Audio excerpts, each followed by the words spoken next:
हाँ जी बच्चों, good morning once again.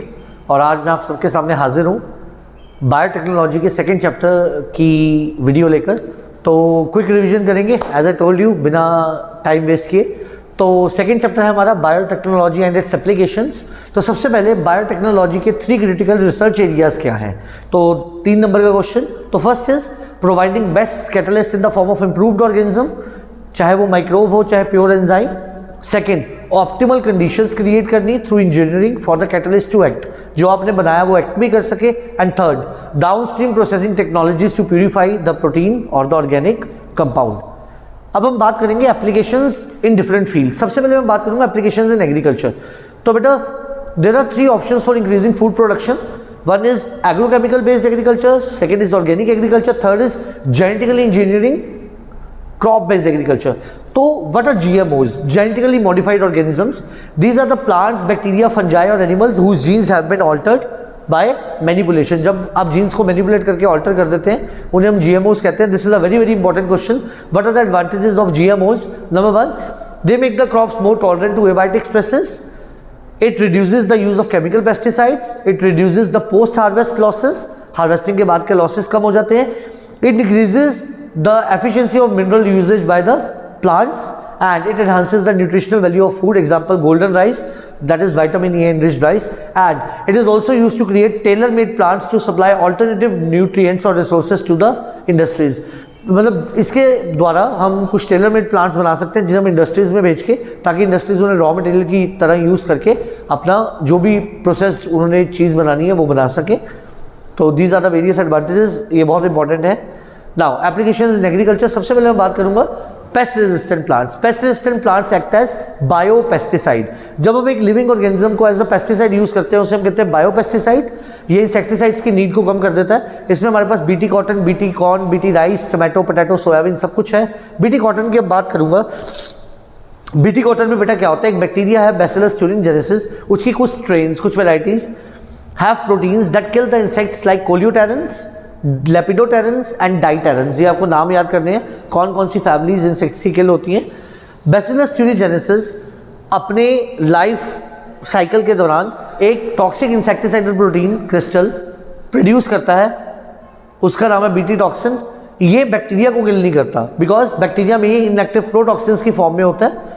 जब कोई इंसेक्ट कॉटन पे अटैक करता है तो इट इंजेस्ट द इनएक्टिव जो टॉक्सिन है इनएक्टिव, उसको इंजेस्ट करता है।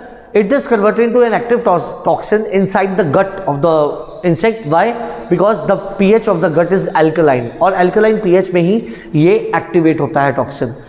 और इससे फिर क्या होता है, ये बेटा लाइंस लिखनी बहुत ज़रूरी है कि जो क्रिस्टल प्रोटीन प्रोड्यूस होता है वो क्रिस्टल प्रोटीन क्या हो जाता है, सॉल्युबलाइज हो जाता है due to alkaline pH of the gut, और सॉल्युबलाइज होने की वजह से वो टॉक्सिन रिलीज करता है crystal protein. The toxin binds to the surface of the midgut epithelial cells and creates pores in them. It causes cell swelling and lysis and death of the insect. तो ये बहुत ही easy question है और बहुत ही important है। ये BT toxin jeans cotton में incorporate कर दी गए हैं, तभी उस कॉटन को बीटी कॉटन कहा जाता है। जितने भी बीटी टॉक्सिन होते हैं वो इंसेक्ट ग्रुप स्पेसिफिक होते हैं। तो this is something very very very important. जो टॉक्सिन होता है it is coded by a gene that is called cry gene. Cry क्यों कहते हैं, क्योंकि क्रिस्टल प्रोटीन्स है, क्रिस्टल शेप, तो that is why it is called cry gene. Cry genes produce cry proteins, ठीक है। तो the toxin is coded by gene क्राई1AC दैट इज नेम्ड क्राई। अब कॉटन बॉलवॉर्म इंसेक्ट को कंट्रोल करने के लिए कौन से क्राई जीन्स लगेंगे, क्राई1AC और क्राई2AB, और कॉर्न बोरर के लिए क्राई1AB। This is very very important, MCQ आ सकता है इसका। Second, application in agriculture that is production of pest resistant plants. इसमें हमारे पास आता है nematode resistance in tobacco plants. अब बेटा एक निमाटोड है जिसका नाम है मेलिडोगाइन इनकॉग्निशिया। ये रूट्स ऑफ टबैको प्लांट्स को इन्फेक्ट करता है और उसकी यील्ड कम कर देता है। अब इसमें हम जो टेक्नोलॉजी यूज़ करते हैं इसको कंट्रोल करने के लिए दैट इज कॉल्ड RNAi।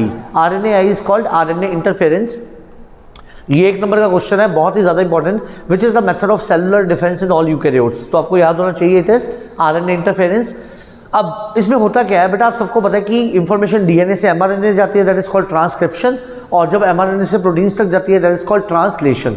तो इस केस में हम क्या करते हैं, हम जो DNA मतलब है वो ऐसा इंट्रोड्यूस करते हैं जो डबल स्ट्रैंडेड RNA प्रोड्यूस कर लेता है। तो उसकी वजह से क्या होता है, double stranded RNA protein synthesize नहीं कर पाता, तो RNA में हम इंटरफेरेंस करते हैं जिसकी वजह से प्रोटीन सिंथेसाइज नहीं होते, जिसकी वजह से वो इन्फेक्शन कॉज नहीं कर पाता। तो it prevents translation of the mRNA due to a complementary double stranded RNA। dsRNA is double stranded RNA। तो how is it done?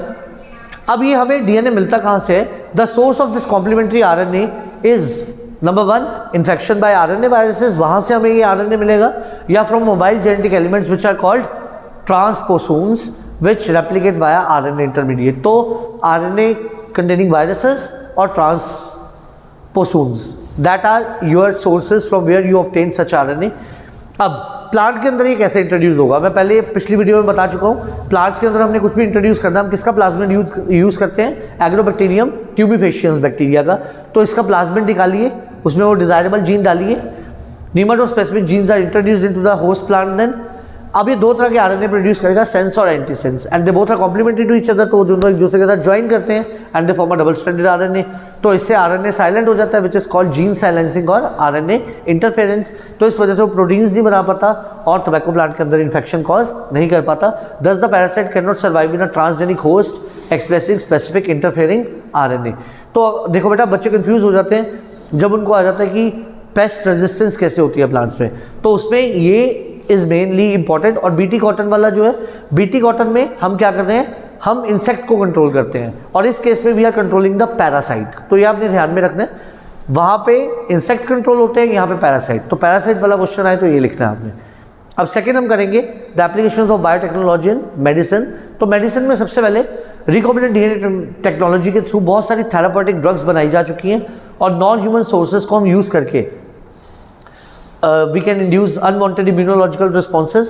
Eight present market में 30 थेरापेटिक ड्रग्स अवेलेबल हैं, और इंडिया में 12 approved है, मार्केटेड है। अब सबसे पहले हम बात करेंगे जेनेटिकली इंजीनियर्ड इंसुलिन की। This is a very very important question. तो इस चैप्टर में से क्वेश्चन आने ही है बच्चों, या बीटी कॉटन, या वो अभी हमने किया पेस्ट रेजिस्टेंट प्लांट्स टोबैको वाला, थर्ड है इंसुलिन, और चौथा जीन थेरेपी। चारों में से 2 क्वेश्चन जरूर आने हैं।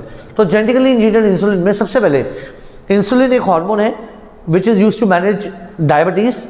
इंसुलिन इज पहले किससे लिया जाता था? From the pancreas of animals like cattles and pigs, but उसने ह्यूमंस में एलर्जी कॉज करनी शुरू कर दी, इसलिए उसका कोई ऑल्टरनेटिव सोर्स ढूंढा गया।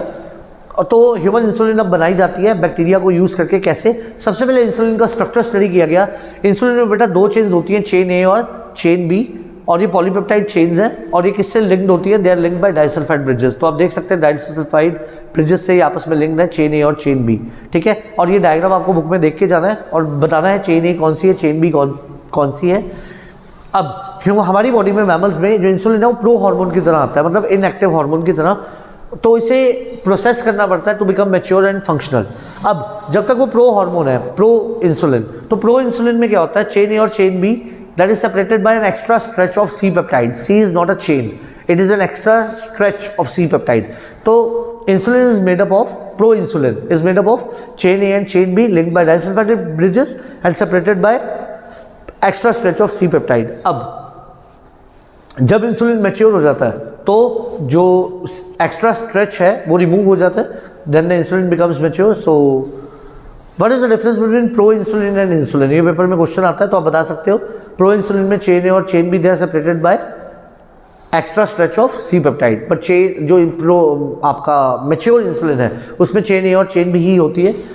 1983 में कंपनी आई एली लिली, अमेरिकन कंपनी, उन्होंने अब सोचा कि मैच्योर इंसुलिन कैसे बनाए, तो उन्होंने चेन ई के कॉरस्पॉन्डिंग जो सीक्वेंस था वो अलग इकोलाई बैक्टीरिया में प्रोड्यूस किया, और चेन बी के कॉरस्पॉन्डिंग जो सीक्वेंस था वो अलग में प्रोड्यूस किया in the plasmids of E coli, क्योंकि E coli vector is used to create such rDNAs, उसका प्लाज्मिड यूज होता है। तो उन्होंने चेन ए और चेन बी सेपरेटली प्रोड्यूस किए, फिर उन्होंने डाइसल्फाइड बॉन्ड से क्या कर दिया? ज्वाइन कर दिया। This is how the first artificial insulin was made. Now I will talk about the second application in medicine, that is gene therapy. Gene therapy वो मेथड है जिससे हम एक डिफेक्टेड जीन को करेक्ट कर सकते हैं एम्ब्रियो में। अब इसमें होता क्या है? एक पर्सन के सेल्स में उन जीन्स को इंट्रोड्यूस किया जाता है and to treat a hereditary disease, and non functional gene की जगह वो फंक्शनल जीन ले लेता है। तो फर्स्ट क्लिनिकल जीन थेरेपी एक 4 साल की लड़की को दी गई थी who was suffering from ADA deficiency. ADA इज एडेनोसिन डीएमिनेज डेफिशिएंसी। ये क्यों होती है? It is cause due to deletion of a gene that provides immunity to your body. तो एक जीन है जो ये एंजाइम प्रोड्यूस करता है, और ये एंजाइम आपको इम्यूनिटी प्रोवाइड करता है, तो वो जीन डिलीट हो जाता है। तो इसका ट्रीटमेंट कैसे किया जाता है? दो टेक्निक्स है, बोन मैरो ट्रांसप्लांटेशन और एंजाइम रिप्लेसमेंट थेरेपी। सबसे पहले बेटा मैं बात करूंगा, पर दोनों ही कंप्लीटली क्यूरेटिव नहीं है। इन केसेस में होता क्या है, gene therapy of for ADA deficiency, सबसे पहले पेशेंट की बॉडी में से लिम्फोसाइट्स WBC बाहर निकाले जाते हैं, they are grown in a culture. उसमें फंक्शनल ADAC DNA मतलब एडिनोसिन डीएमिनेज के complementary ADAC DNA complementary DNA is introduce using which vector? Retroviral. तो बेटा बहुत बारीकी से सारी चीज़ें याद करनी है। जैसे अभी इकोलाई वेक्टर यूज हुआ था इंसुलिन के केस में, तो यहाँ पे कौन सा वेक्टर यूज हो रहा है? Retroviral vector. तो उसको हम यूज करके हम ADAC DNA पर्सन के लिम्फोसाइट्स में डाल देंगे और उन लिम्फोसाइट्स को they are return back to the patient's body. तो इसका नुकसान क्या है? सबसे पहला क्या है, it has to be done repeatedly, periodically ये करना पड़ता है। Why it is not a permanent cure? तो परमानेंट क्योर में आप दो रीजंस लिखेंगे। एक तो पीरियोडिक इन्फ्यूजन, ये लिम्फोसाइट्स को बाहर निकलवाओ, ADAC DNA डालो, फिर उसके बाद फिर पेशेंट्स की बॉडी में रिटर्न करो, ये बार बार करवाना पड़ेगा क्योंकि WBCs का लाइफ स्पैन बहुत छोटा होता है। And second, these cells are not immortal. Immortal मतलब इन्होंने एक दिन खत्म होना ही होना है। But can we have a permanent cure for this? Yes. अगर ADA gene from marrow cells it introduced into the person's cells at an early embryonic stage, it could be a permanent cure। अगर हम ADA gene जो है वो bone marrow sales from मतलब जैसे हम कहते हैं नॉर्मल पर्सन के निकाल के अर्ली एम्ब्रियोनिक स्टेजेस पे ये जीन इंट्रोड्यूस कर दें तो it could be a permanent cure. Now the third application in medicine is molecular diagnosis. Conventional method जो मॉलिक्यूलर डायग्नोसिस के हैं वो इतने सुटेबल नहीं है, तो we have 3 methods for molecular diagnosis, that is rDNA technology, PCR and ELISA। PCR हम 11 chapter में पढ़ चुके हैं, पॉलीमरेज चेन रिएक्शन। अब इससे हम कैसे एक डिजीज को डायग्नोस करते हैं? Presence of a pathogen is normally suspected only based on symptoms, पर जब तक सिम्टम्स नहीं आते हम डॉक्टर के पास नहीं जाते। इस टाइम तक पैथोजन ऑलरेडी हमारी बॉडी में उसकी कंसंट्रेशन बहुत ज़्यादा हो जाती है। तो अगर लो कंसंट्रेशन में ही किसी बैक्टीरिया और वायरस को डिटेक्ट करना है तो हम उसके न्यूक्लिक एसिड को क्या कर सकते हैं? एम्पलीफाई कर सकते हैं यूजिंग PCR और उसको डिटेक्ट कर सकते हैं। तो what is the use of PCR? PCR में हम किसी भी बैक्टीरिया वायरस के न्यूक्लिक एसिड को लो कंसंट्रेशन पे जब वो होगा उसको यूज़ करके उसके न्यूक्लिक एसिड को एम्पलीफाई करके हम बहुत ईजिली स्टडी कर सकते हैं। यूजेस क्या है PCR के? This is very important to detect HIV in suspected AIDS patients, to detect mutations in genes in cancer patients and to identify many other genetic disorders. और ये तीनों आपके NCERT से ही है। अब ये होता कैसे है PCR? हम एक सिंगल स्ट्रैंडेड DNA RNA लेते हैं tagged with a radio active molecule, क्योंकि radio active molecule light emit करते हैं तो बहुत इजीली डिटेक्ट हो जाता है जब हम एक्सपेरिमेंटेशन करते हैं। सिंगल स्ट्रैंडेड DNA RNA उसको रेडियो एक्टिव मॉलिक्यूल से टैग करते हैं और फिर उसके कॉम्प्लीमेंट्री DNA से उसे हाइब्रिडाइज करके देखते हैं। और फिर ऑटो रेडियोग्राफी मतलब वही थीरियम ब्रोमाइड डाल के UV रेडिएशंस के अंदर देखिए। अगर तो जो पर्सन है it has a mutated gene, ठीक है, अगर वो कॉम्प्लीमेंट्री DNA से मैच नहीं करता, वो जीन म्यूटेटेड है मतलब वो दोनों सिमिलर नहीं है, तो it will not appear on the photographic film because the probe will not have complementarity with the mutated gene. तो बेटा ये आपको कैसे याद रखना है कि अगर तो जो हमने मतलब DNA लिया है कॉम्प्लीमेंट्री, ठीक है, अगर तो उसमें म्यूटेशन है तो वो आपके नॉर्मल DNA से हाइब्रिडाइज नहीं करेगा और फोटोग्राफिक फिल्म पे नहीं आएगा। पर अगर उसमें म्यूटेशन नहीं है मतलब उसमें डिजीज़ नहीं है, म्यूटेट वो नहीं हुआ, तो फिर दे बोल विद हाइब्रिडाइज और इससे हमें पता लग जाएगा कि वो डिजीज़ नहीं है, ठीक है। तो this is very important. ELISA enzyme linked immunosorbent essay, it is based on antigen antibody interaction. ये आपको ऐसे ही याद करना है। Infection of the pathogen can be detected by the presence of antigens or by the presence of antibodies against the pathogen। या तो हम जो पैथोजन है लाइक एड्स का पैथोजन है HIV, या तो हम उस पैथोजन को डिटेक्ट करते हैं या हम उसके अगेंस्ट एंटीबॉडीज को बॉडी में डिटेक्ट करते हैं यूजिंग दिस मेथड। अब नेक्स्ट आपका टॉपिक है transgenic animals. This is also very important topic. But are transgenic animals? These are the animals whose genes have been altered by introduction of an extra gene by manipulation. तो GMOs अलग हैं, genetically modified organisms, और ये अलग हैं transgenic animals. Genetically modified organisms वो हैं whose genes have been altered by manipulation, और यहाँ पे क्या हो रहा है? Genes have been altered by introduction of an extra gene by manipulation. यहाँ पे एक एक्स्ट्रा जीन इंट्रोड्यूस हो रहा है। ट्रांसजेनिक रैट, रैबिट, पिग्स बन चुके हैं, पर 95% आज भी जो एनिमल्स यूज किए जाते हैं वो माइस हैं ट्रांसजेनिक। अब but what are the benefits of transgenic animals? To study the regulation of genes on normal physiology and development, to study the contribution of genes in development of a disease, biological products, vaccine safety testing and chemical safety testing। सबसे पहले मैं बताऊंगा to study the regulation of genes on normal physiology and development.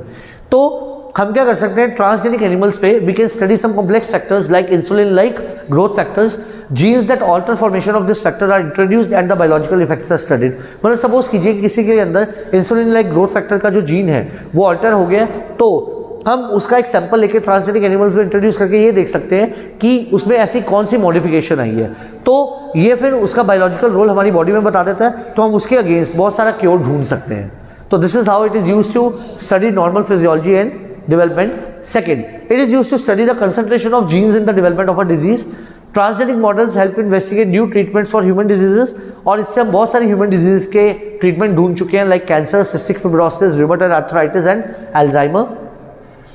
Third, this is something very important जो इसमें से आता है question paper में। ट्रांसजेनिक एनिमल से बहुत सारे हम बायोलॉजिकल प्रोडक्ट्स मतलब क्या कर सकते हैं, प्रोड्यूस कर सकते हैं by introducing genes which codes for a particular product. For example, we can produce a human protein that is alpha one antitrypsin from this biotechnology which is used to treat emphysema that is a respiratory disorder. उसके अलावा we can also obtain products for the treatment of phenylketonuria and cystic fibrosis. These are also some similar diseases. इसके अलावा what is the other use in obtaining biological products. 1997 में एक transgenic crow बनाई गई थी जिसका नाम है रोजी, और वो human protein enriched milk produce करती है जिसमें 2.4 ग्राम प्रोटीन होता है पर litre, and it also contains a human protein that is alpha lactalbumin, और वो न्यूट्रिशनली मोर बैलेंस्ड है ह्यूमन बेबीज के लिए देन नेचुरल काउ मिल्क। तो transgenic animals provide something better than the natural animals. Vaccine safety testing, transgenic bites पे हम vaccine की safety testing भी कर सकते हैं, और सबसे पहली जो वैक्सीन है जिसकी सेफ्टी टेस्टिंग की गई थी वो थी polio vaccine. It is reliable, they can replace the use of monkeys to test the safety of the vaccine, और अब ट्रांसजेनिक एनिमल्स मंकीज को भी बनाया जा रहा है to test the safety of the vaccine. Last is chemical safety testing. Transgenic animals carry genes which make them more sensitive to toxic substances than non-transgenic animals. तो transgenic animals में कुछ ऐसे genes होते हैं जो उन्हें more sensitive कर देते हैं toxic substances से non-transgenic animals से, तो उन्हें toxic substances से expose किया जाता है transgenic animals को, और फिर effects को study किया जाता है और हमें immediate results मिल जाते हैं। तो how they are used in chemical safety testing? They are more sensitive to some chemicals और toxic substances, उनको उनकी बॉडी में इंट्रोड्यूस किया जाता है और फिर इमीडिएट उन रिजल्ट्स को क्या किया जाता है, study. Now the next thing is ethical issues. तो इस काम को करने में क्या एथिकल इश्यूज आते हैं, तो बेटा पेपर में क्वेश्चन आता है what is GEAC, what are its objectives. तो जब हम जेनेटिक मॉडिफिकेशन करते हैं तो अनप्रिडिक्टेबल रिजल्ट्स आते हैं, और अगर आप डायरेक्टली उसे इकोसिस्टम में इंट्रोड्यूस कर देंगे तो ह्यूमंस पे बहुत सारा इम्पैक्ट पड़ सकता है। तो इसीलिए इंडियन गवर्नमेंट ने एक कमेटी लॉन्च की है GEAC, that is genetic engineering approval committee. What are its 2 functions? Number 1, it makes decisions regarding the validity of the research and safety of introducing that genetically modified organism into the public services. तो these 2 points आपको याद करने हैं।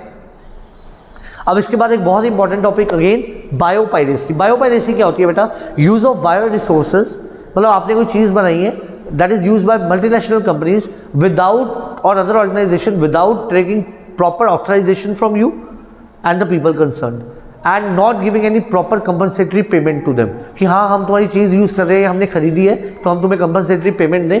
तो certain companies got patents for products and technologies that make use of genetic material, plants etc.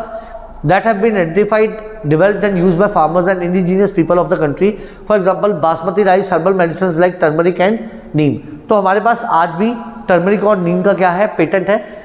Basmati का एक unique aroma और flavour है, और इंडिया के पास 27 वेराइटीज़ ऑफ बासमती है। 1997 में एक अमेरिकन कंपनी है, उन्होंने बासमती का पेटेंट हमसे खरीद लिया था using US patent and trademark office.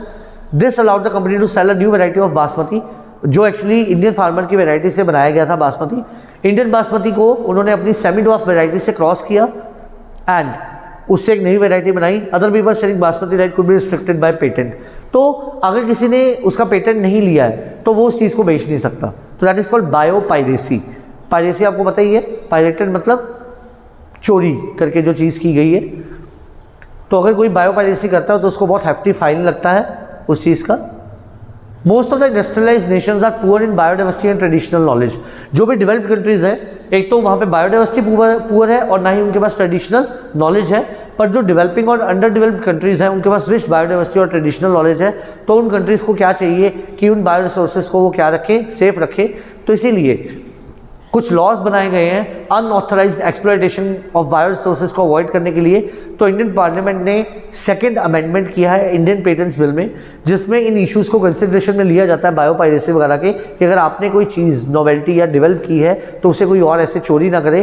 तो उन्होंने इंडियन पेटेंट्स बिल में सेकंड अमेंडमेंट का मतलब चेंज किया है, which takes in consideration these issues including patent terms, emergency provisions and research and development initiative। तो बेटा ये आपका लास्ट टॉपिक था इस चैप्टर का, एथिकल इश्यूज। तो इसके साथ ही हमारी ये भी वीडियो खत्म होती है। तो आप मेरे चैनल को लाइक कीजिए, सब्सक्राइब कीजिए और ये वीडियो बहुत ध्यान से देखिएगा। और मैं आपको बता देता हूँ कि इसमें इंपॉर्टेंट टॉपिक्स क्या हैं।